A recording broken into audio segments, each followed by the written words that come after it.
También ya está previsto un paro para el 12 de junio por parte de la Federación de Funcionarios de Salud Pública, que va a dar inicio a esta etapa de movilizaciones importantes para terminar justamente en el martes 25 de junio en un gran paro de carácter nacional por parte de COFE. Ya hablamos de los servicios de la Administración Central y Organismo del 220, entendiendo que hay dos temas sustanciales en debate, como es el proyecto de ley de rendición de cuentas y lo que será el debate en el Senado por lo que es el proyecto del Estatuto del Funcionario, además de tener también sensibilidad en algunos temas particulares, como lo es Televisión Nacional y la redifusión del SODRE, por la propia ley de medios, lo que significa sanidad animal en el caso de ganadería, lo que está haciendo hoy también los problemas generales de la salud y la construcción del Sistema Integrado Nacional de Salud.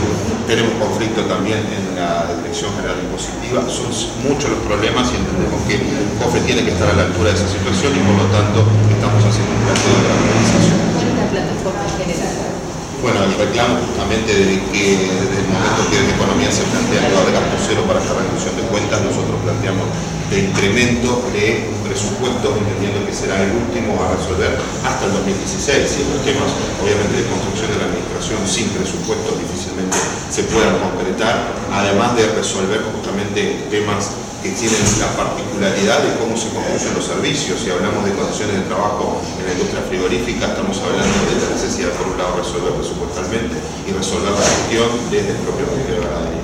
Son de los grandes temas que están marcando una necesidad importante de visualizar hacia afuera y por eso es que estamos planteando este proyecto. ¿Cuánto se debe ir en la revolución de cuentas?